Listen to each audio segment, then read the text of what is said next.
have considered the defense counsel's request for further summation examination of the jury, and I have determined that the court must uphold the defense's judicial right to this procedure.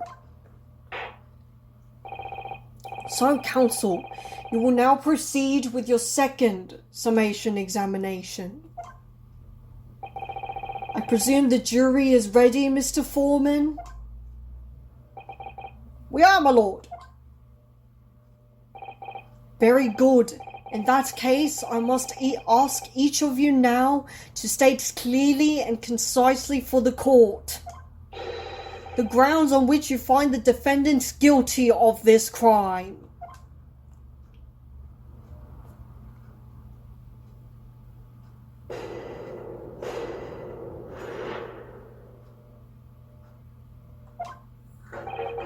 The accused left behind evidence at the scene, didn't he? There's 3 books of his.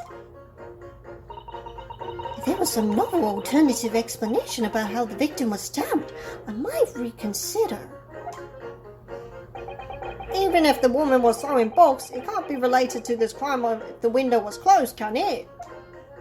If? Dear me, it was only a little book.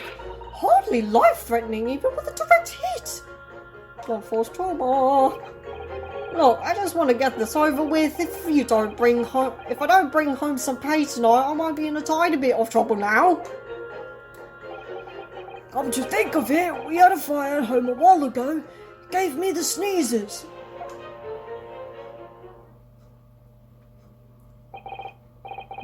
Yes, considerably more tangible arguments from all jury members of the jury this time round, it seems.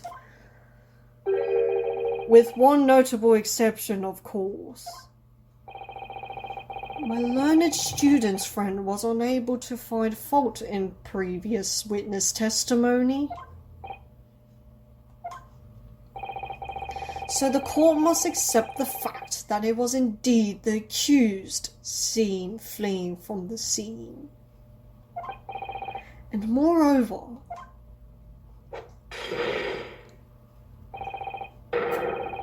no one else was even at the scene to commit the crime. Well, if the eyewitnesses are correct, it would seem as if the conclusion is somewhat set in stone. I fail to see how it can be argued any other way. It means, I'm afraid, that during the summation examination, it's essential that you establish some other tangible explanation for the facts. But how? What would even constitute a tangible explanation here?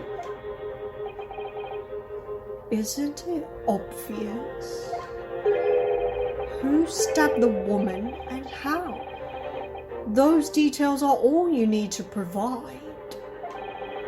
Simply give us a name and a method by which the attack was conducted. Dale was thinking this might be hard. But Mr. Nuttlehuddle, you have to do it. Otherwise, this really will be where the trial ends.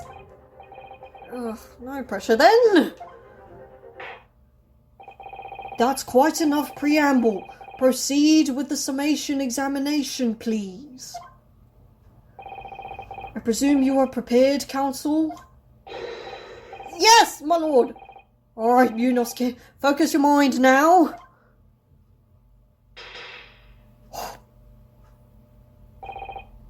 Clearly, the key to this summation examination is going to be juror number 4, the maid. Should I say, Mrs. Garadeb. You have a book that disappeared from the Garadeb's house on the evening of the incident, and the 4th book found in the victim's hand. There must be a way to link the two. Yes, that's what we have to find. Using every technique I've learned in my short career so far, whatever it takes. Don't forget to keep an eye on Mrs. Garadeb and how she reacts, even to the other things other people say.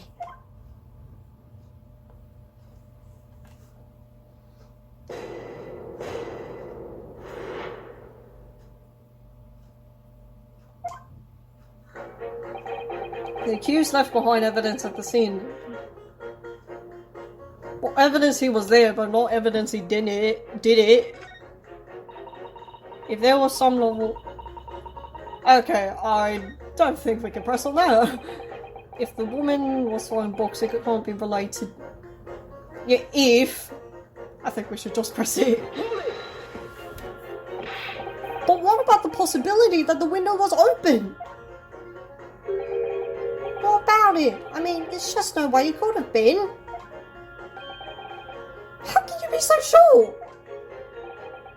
The prosecutor fellow over there said it earlier, didn't he? Winters in London are no joke. You don't want to invite that sort of cold indoors. So no, that window wasn't open. Us Londoners like sitting by the fire and staying warm, see? Okay, that's well and good and all, but... You couldn't categorically state that the window wasn't open, could you? It just wasn't. They wouldn't have opened it. What's the point of even having windows, huh? I mean, we had to pick that one. Window tax, what the... Council, you will kindly refrain from childish bickering.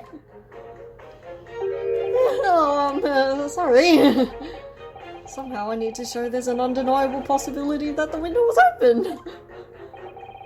Because this young man isn't going to budge otherwise. My bad. Dear me, it was only a little book. Sure.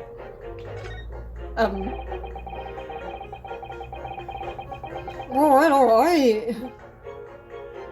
How did you experience that fire? Does that have anything to do with your decision about the defense culpability in this case, sir? Sorry, what's that? You have to speak up, lad.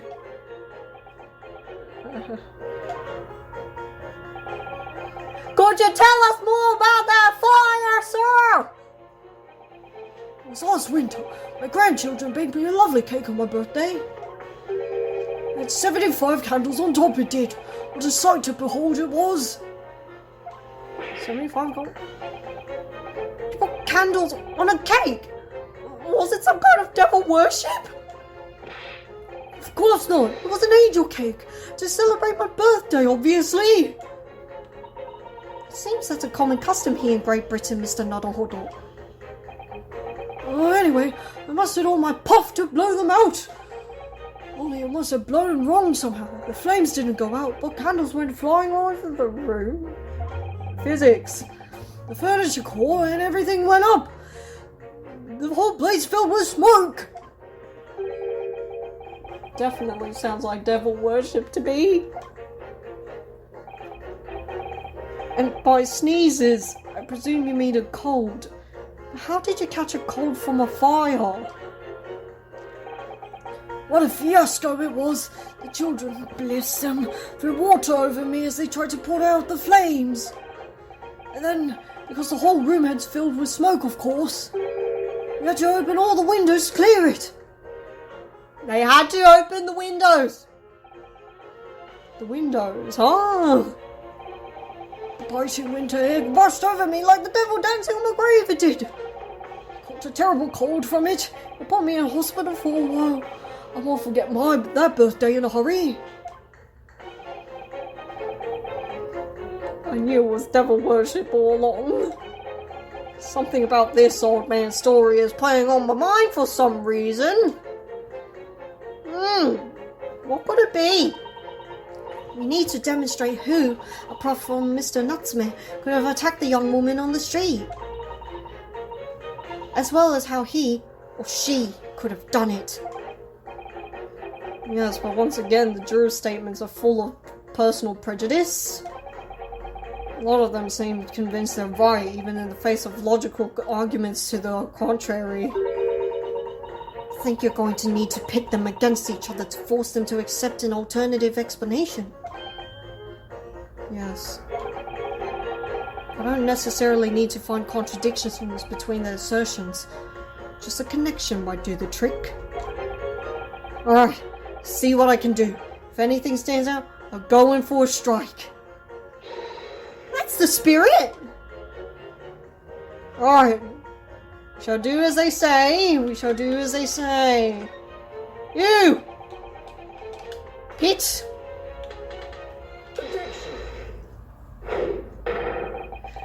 two jurors' statements clearly contradict one another? They do? How exactly, counsel? Don't point at me again. I told you it wasn't me. What's that you say? Speak up, lad, speak up! Juror number 3, do you see? Oh, me? See what, sir? Did you hear juror number 6's account of his birthday celebrations last year? It seems, despite being a Londoner, he once opened his windows in the middle of winter. Yes, of course, because it was an emergency. I mean, obviously, if the room was filled with smoke from a fire, then you'd be mad not to open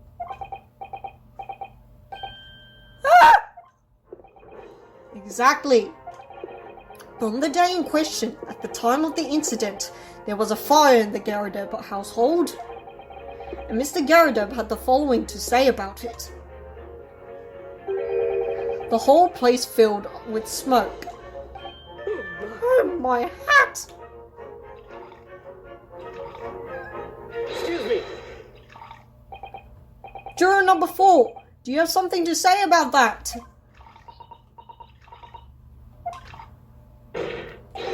Mrs. Garrideb! Oh, dearie me! What is the meaning of this? How dare you imply that I'm hiding who I really am? It's imperative that you confirm something for the court. So please, it's time to drop the pretense now. What is it? When the fire started in your house that day, did you or your husband open the window? I beg your pardon? What are you insinuating? The room would have been thick with smoke after the carpet and bookcase caught fire as they did. In a situation like that, it's inconceivable that you wouldn't have opened the window.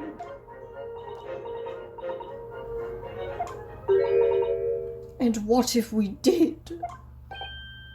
Oh, all right then. Yes, you're right. My husband was frantically trying to open the window, which can't have been easy since I continued to give him a justly deserved book battery. Even though your house was on fire.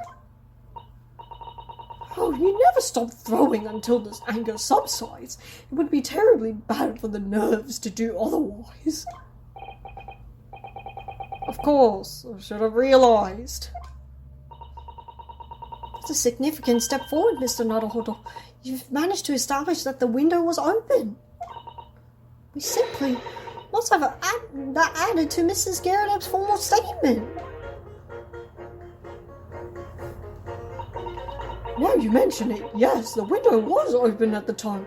I clearly forgot him, but it's true.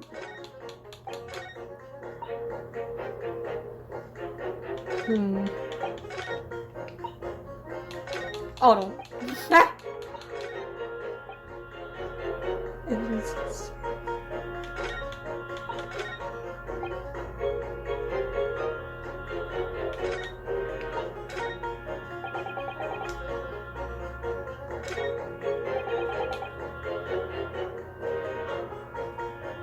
Oh wait, yeah, there's new statements I'm reading.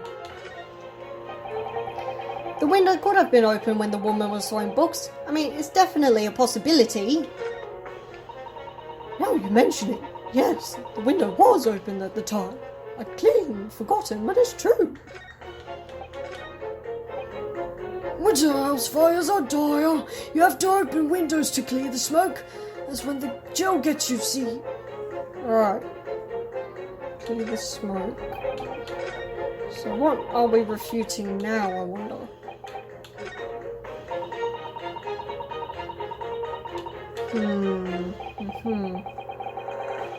Alright, I'm just gonna press just for flavor text. But as we now know, there were 4 books, not 3. Well, what difference does it make? There's every possibility that the 4th book in fact belongs to defendant's landlord.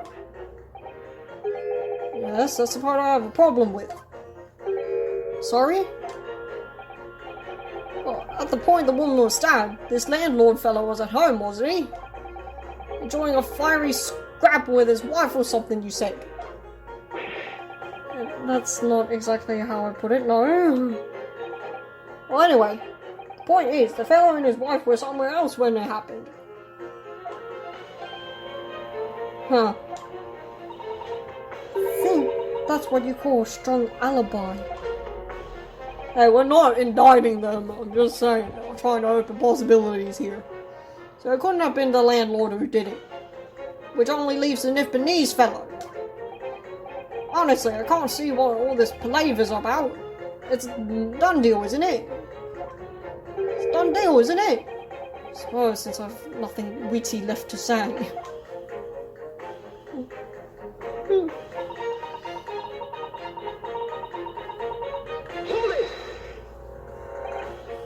So, you might be willing to change your decision, you mean?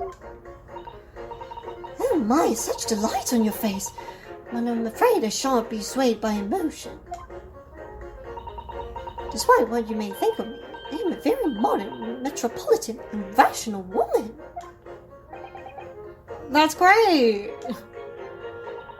If one reads the morning papers, it's all forgotten by tea time, isn't it? So why read them in the first place? You see? Modern, metropolitan, and rational thinking, wouldn't you say? Not at all extreme. As I see it, an overwhelmingly suspicious Japanese man has been implicated by overwhelmingly strong testimony. So despite one or two mites of no puzzlement, I do declare that the man is overwhelmingly guilty. Happy about it, are we? Modern, metropolitan, and rational logic, wouldn't you say? Overwhelmingly. But us modern gals are always delighted to embrace new fads, you know. So I'd be only too happy to consider an exciting new theory if you come up with one. I'd be happy to do that too, if only I could. Let's do our very best not to disappoint the modern and metropolitan young lady. Alright. I'm glad you admitted rational there. Oh, that's hilarious. Flavor text. At the point when the victim was attacked on Briar Road, we know there was a small house fire in the Garadeb household on the opposite side of the street. Yes, it certainly seems that way. And on account of the smoke, I imagine they would have had their windows wide open in spite of the cold. Oh jeez. Should we do something? There's no exclamation. I'll just continue. We also know that Mrs. Garadeb was throwing flaming books at her husband.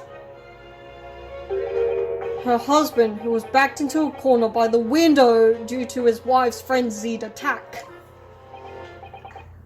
Yes, that's right. So there's definitely a chance that one of the books could have flown past the man and out the window.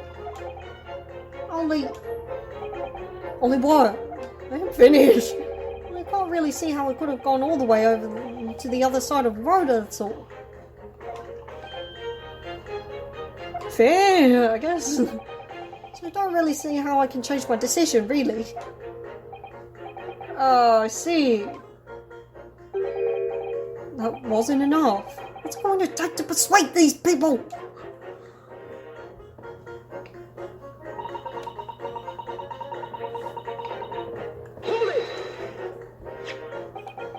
The fourth book found at the scene of the crime shows very obvious signs of fire damage. And the title of the book is The Lion's Pride. The same title, in fact, as the book that Mr. Garadeb told us he had been reading. Well, I really couldn't say. On the day in question, did you or did you not throw at your husband the copy of The Lion's Pride he had been reading?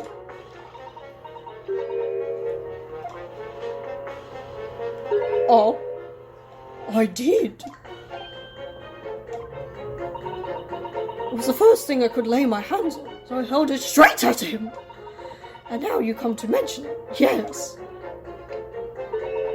He was rather enjoying reading it, you're right. Why did you not reveal this information to the court from the outset? Because I couldn't, you insolent little man! I didn't remember! And at times like that, you pick up and throw whatever you can lay your hands on, as you well know!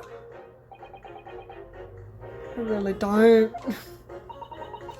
I barely noticed I was throwing a book, much less the title of it. Do you have something to say, sir? Excuse me. Excuse me. What is it, juror number 5? You know something? I remembered what it was. That memory I'd blocked out. I was listening to what this granny was saying. Brought it all flooding back. Granny? Who are you calling a granny, you cheeky devil? I'm Mrs. Garrideb, the maid, I'll have you know. The man doesn't even flinch. Please tell me that's not because he's used to being here all the time.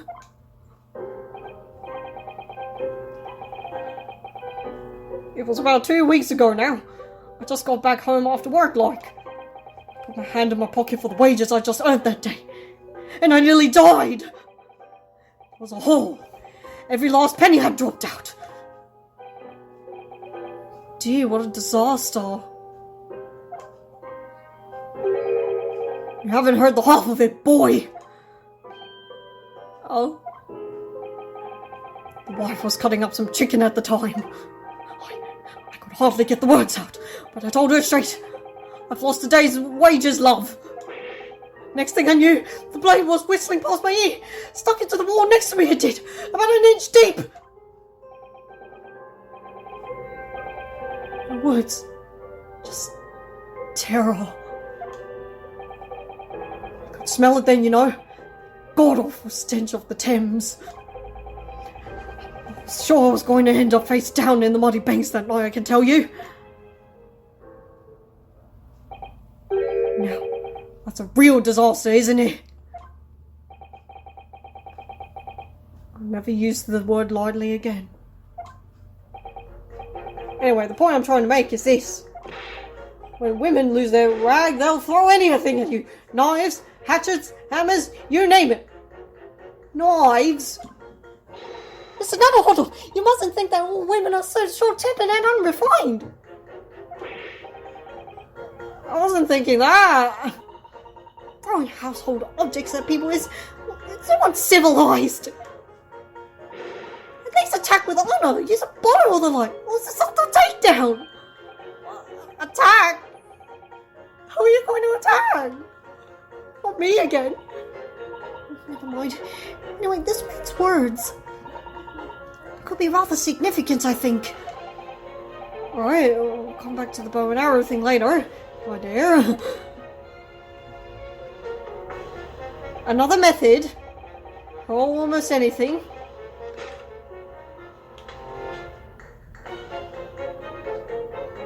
It was thrown at the victim, we believe.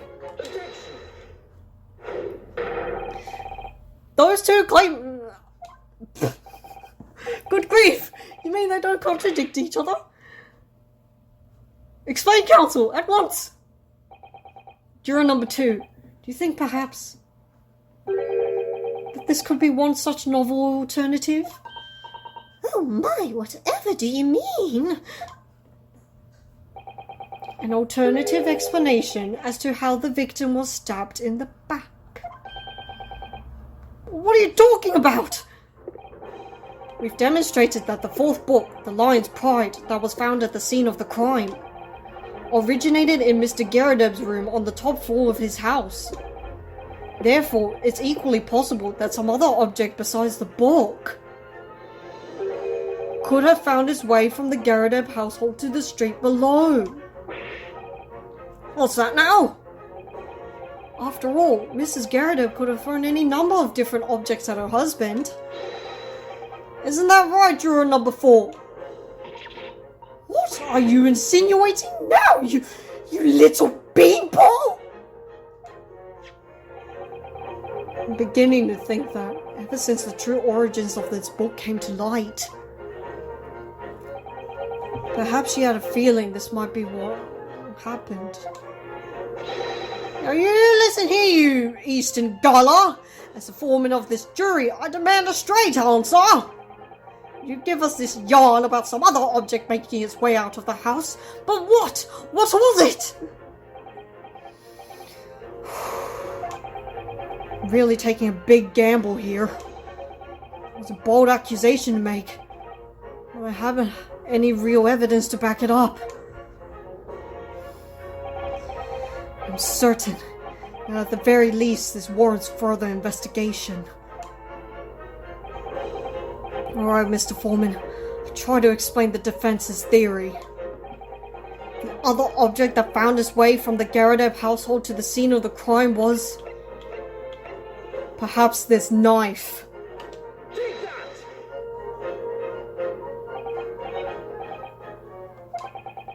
Juror number 4, Mrs. Garadeb. What now? I must apologize in advance for this. I need you to confirm something else for the court. This knife. Have you ever seen this knife before? Oh, good Lord, Counsel, what on earth are you doing? That's the weapon that was lodged into the victim's Batman.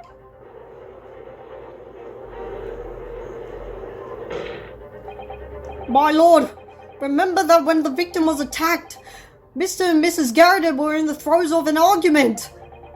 Mrs. Garadeb was hurling anything she could at her husband, who'd been backed up against the window. A window that had been opened to clear the smoke, and through which a book sailed to land at the scene of the crime. I can't seriously believe that the book was found in the victim's grasp. Are you saying that it flew out the window and across the street to lie neatly in her hand? Even my missus hasn't got a name like that. Yes, I admit there are many details we don't yet understand. But that's the point. That's precisely why. We must not allow this trial to end. Not right now.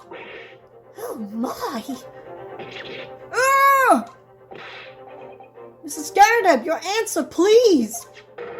Have you seen this knife before or not? Oh.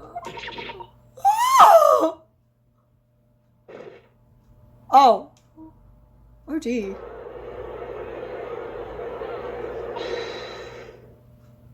My lord? I wish to change my decision. Hold on a second, is there anything... It looks generic to me. Is the bluntness a dead giveaway, perhaps?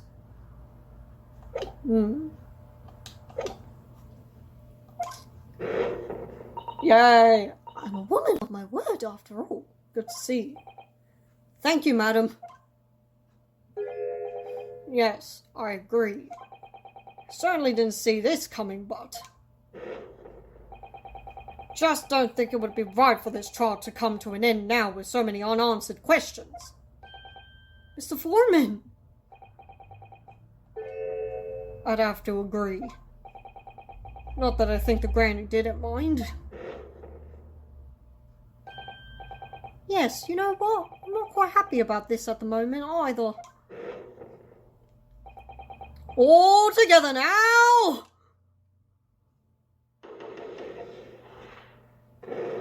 Sir?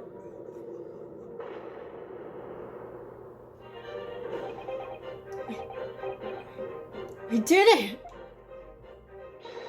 Congratulations, Mr. Naruhodo!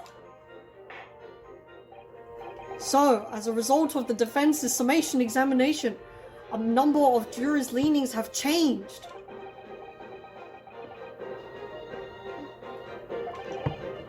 Accordingly, the opinion of this court is divided. And this trial will continue.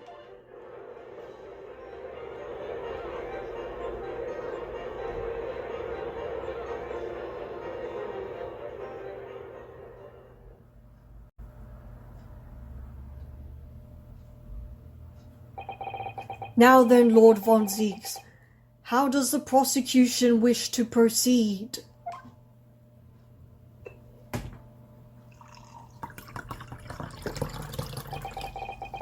This trial is rapidly descending into a farce.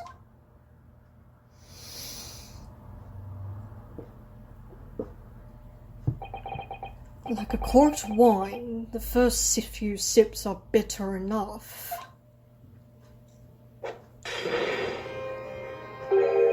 But what follows is so repugnant, it's good for nothing save the gutter. If I may, Lord Von Zieks, the defense has just put forward a credible alternative explanation for what happened. Credible? Is that your considered opinion, Mr. Foreman? The defense's argument is a joke to which I barely know how to respond. But let me start by insisting that you must all familiarize yourself better with the relative positions of those places being discussed. What do you mean by that? What's his angle this time?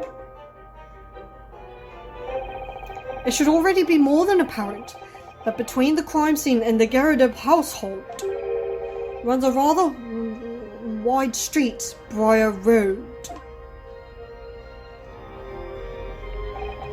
Which means that the distance from the Garadeb's house to the scene is some... 15 yards. Let me see, 15 yards. It's around 14 meters.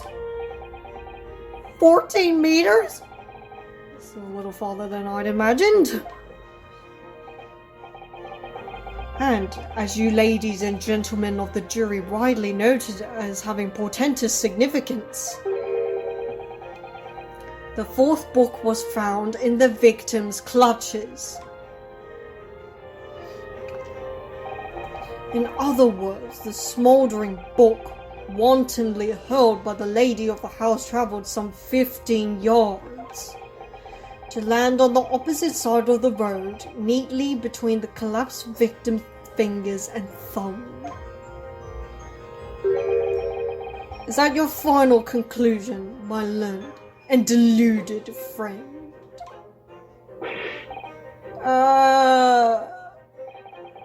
And did the jackknife following a near identical trajectory to plunge into the middle of the victim's back? This fantasy is somewhat stretching the notion of having a bad day for the victim, I think. Even those pathetic serialized detective stories have more believable plots. Ah! There's nothing I can say to that. The prosecutor loves the sound of his own voice. Mr. Sato? Serialized detective stories are pathetic, are they? How dare he! Maybe let's pick our battles here. My lord, might I be allowed to speak? As judicial assistant, you may speak for the defense, yes. Go ahead. The prosecution may consider the idea fantasy, but what the defense has postulated was believable enough to persuade the jury to change its leaning. And as such, the court has a duty to explore this alternative explanation as thoroughly as possible.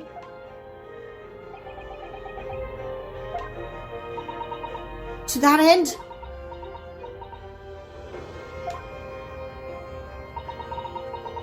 juror number 4, Miss Joan Garadeb, must be called to testify and submit to cross-examination.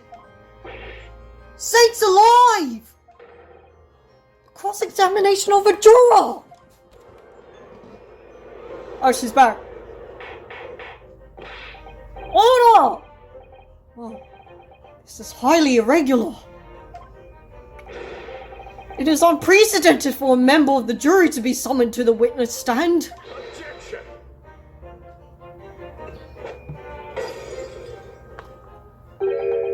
And unnecessary. Lord Von Zieks! There are already witnesses in the stand whose testimony the defense may further cross-examine. If my learned friend's farcical theory has any truth in it, then both a burning book and a jackknife must have flown through the sky before this couple's eyes. And we must assume that they would be able to testify accordingly. What say you, witnesses?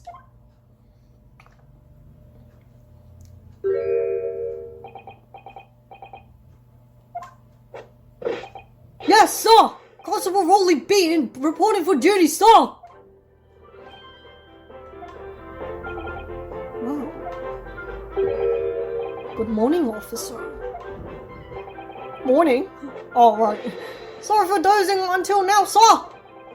I haven't slept for a month on account of a villain who's appeared on my beat, sir! They are so heroic, these London bobbies. Patricia, my darling, I've been neglecting you, but no more. Oh, Rolly, my hero! You made me swoon. Very well, I hereby reject the defense's request. And order the witnesses in the stand to testify again. State forthwith before the court any details pertaining to the defense's alternative explanation of events. Yes, sir!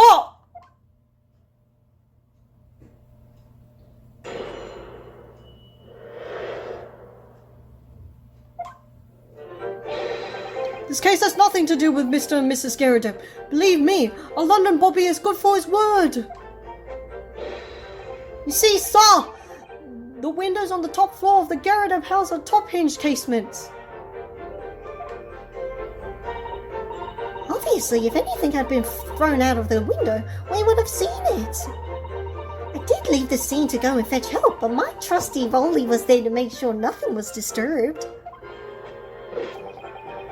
I didn't take my eye off the crime scene for one moment, sir. Nothing strange to report on that front, sir.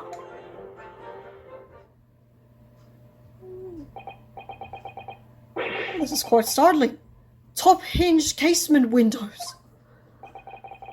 That detail is not in the police report, Constable. Yes, I'm sorry about that. I must have been a bit drowsy. You cannot excuse your sins with drowsiness every time, Constable. No, sir! No, sir. Sorry, but what exactly is a top-hinged casement window? And you cannot excuse your ignorance with such trite remarks, my learned friend. Of course, so sorry. Ah, the book. I found it, Mr. Naruhodo. Cast your mind back to the windows in Mr. and Mrs. Garrideb's room. Alright, I'll try.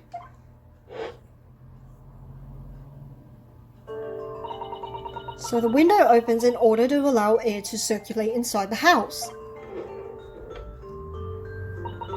But as it's a top-hinged casement window, it swings open along the upper edge, you see.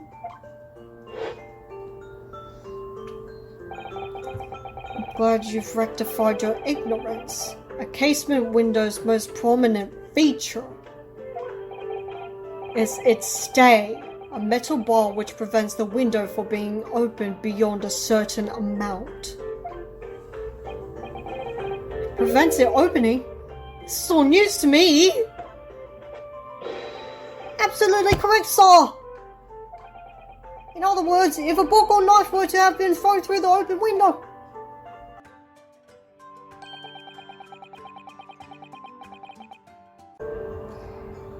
it would have clattered against the pane and fallen straight down to the pavement below.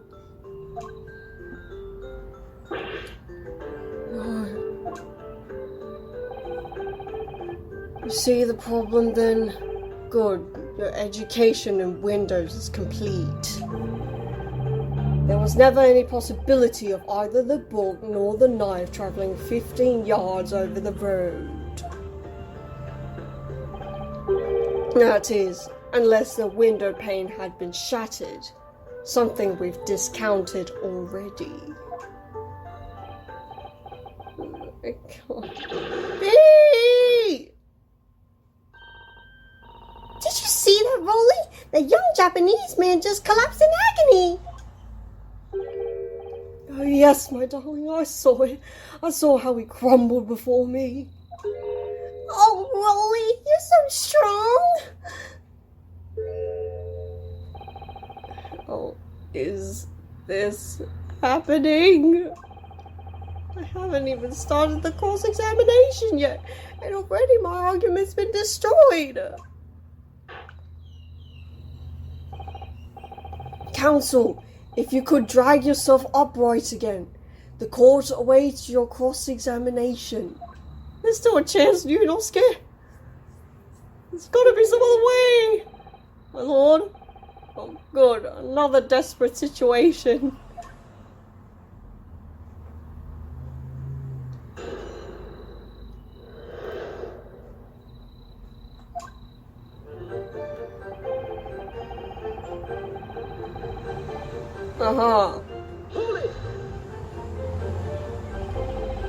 How can you say that for certain? Very good question, sir. The answer is this! It is the noble founding principles of the force written on it as a reminder to all policemen of our sworn duty. He showed us that before, didn't he? Did he? Can't say I remember. To patrol the streets of London town and uphold the peace of the common man is what the job's all about. That is why I stand here today beside my long-suffering wife and tell you Bobby's good for his word. While rubbing my tired eyes and admittedly, sir! Oh, Rolly, you're so manly. Of course I am, my darling Patricia. Oh, Pat. Oh, Rolly.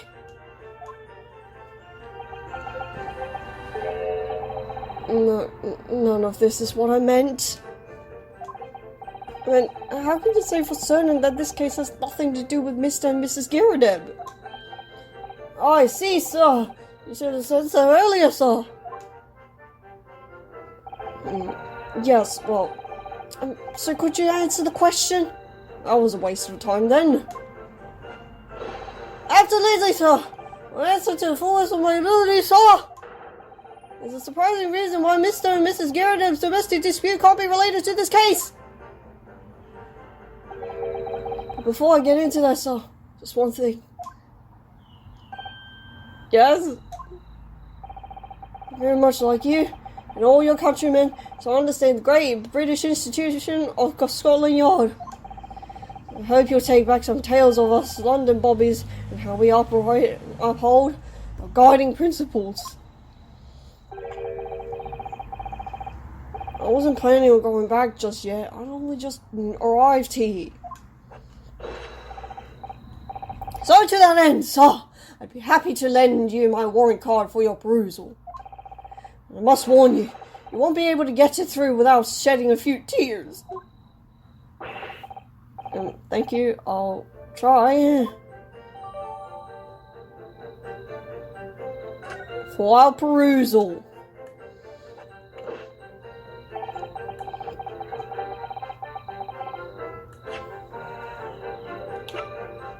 For our perusal. Alright, principles of policing. Item 1, a policeman will strive to preserve the peace within his allotted beat. Item 2, a patrolling officer is expected to walk 20 miles around his beat every day for the furtherance of community relations. Or stuff we've heard before. Metropolitan Police Regulations. Item 1, any crimes fall under the jurisdiction of the beat in which they are discovered. Item 2, when a crime is discovered on his beat, a policeman must assist with initial investigations and help detectives.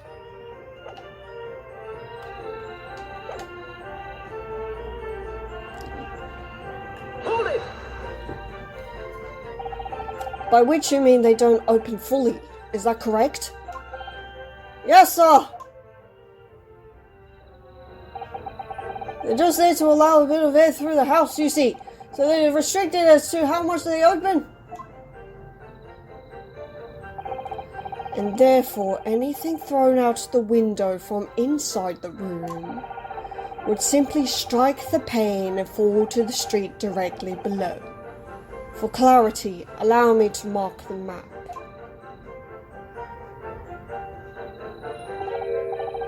Here's the location where objects would have fallen.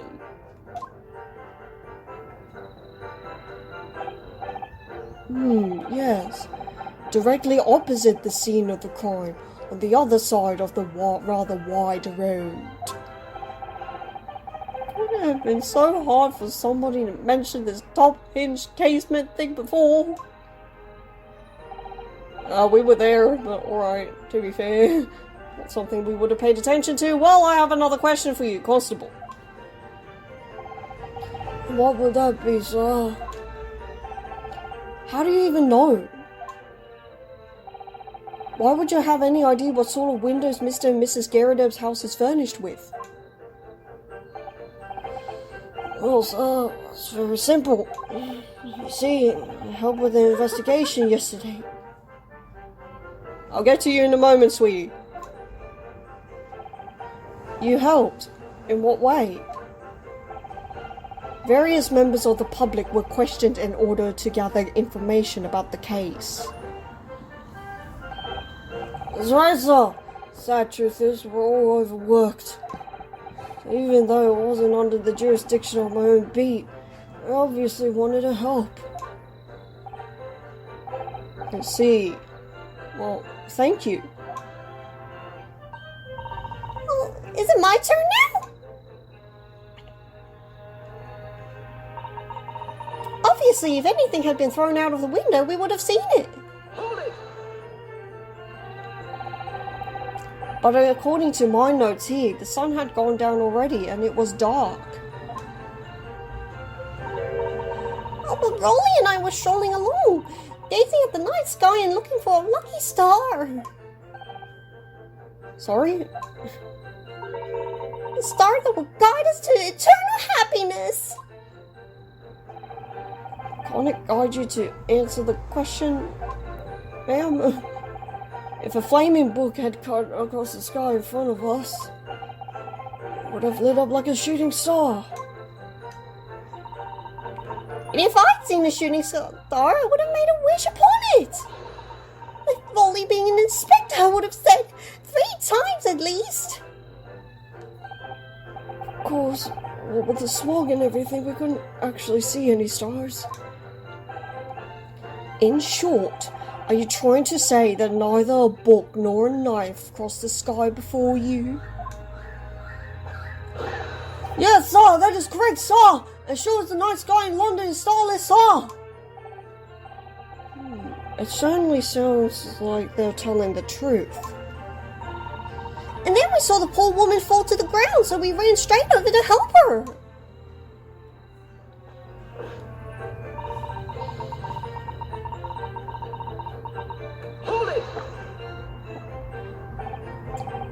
Yes, you said that you went to a nearby police box to fetch another officer, is that right? That's right, yes. If it had been on Rolly's beat, I would have known exactly where I was going, of course. Don't feel bad, my love. You can't be expected to know the location of every police box on every beat. So Rolly told me the way. Only, I sort of got a little lost on the way. Patricia, my darling, that's why I love you. Your terrible sense of direction is bewitching to me. Oh, Pat. Oh, Rolly. Oh, please. So I suppose I was gone for about 15 minutes? But like I said, my Rolly was at the scene the whole time, making sure nothing was disturbed, face down on the snow. I was off duty at the time, of course, but a true Bobby is never really off duty, sir. I didn't take my eye off the crime scene for 1 moment, sir! Nothing strange to report on that front, sir! Nothing to report? That's correct, sir. I had my eyes wide open the entire time. Never looked away for a second. No one else approached the scene, and nothing was removed from it. I can swear to that on the yard's honor, sir! Really? It seems a little strange. Beg your pardon, sir? Strange, sir? Seems altogether regular to me. This burnt copy of The Lion's Pride was originally in the Garadeb household. So the question remains, how did it find its way into the hand of the victim? Can you shed any light on that, seeing as you were at the scene of the crime?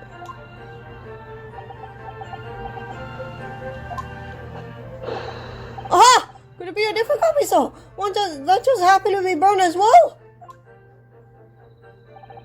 Even if that were possible, why would the victim have been gripping a book like that in her hand?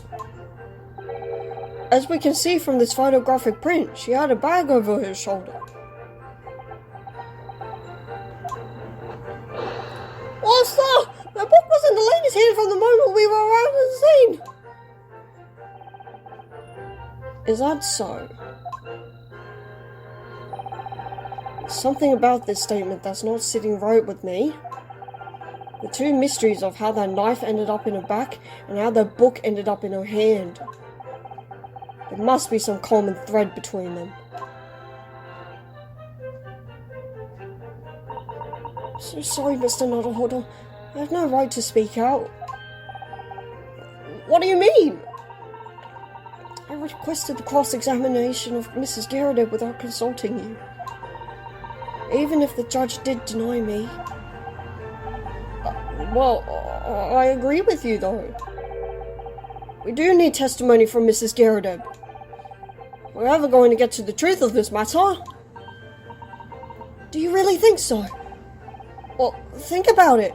No matter how far it is across the road or how that window opens, Mr. Garadeb's book found his way to the scene of the crime somehow, didn't it?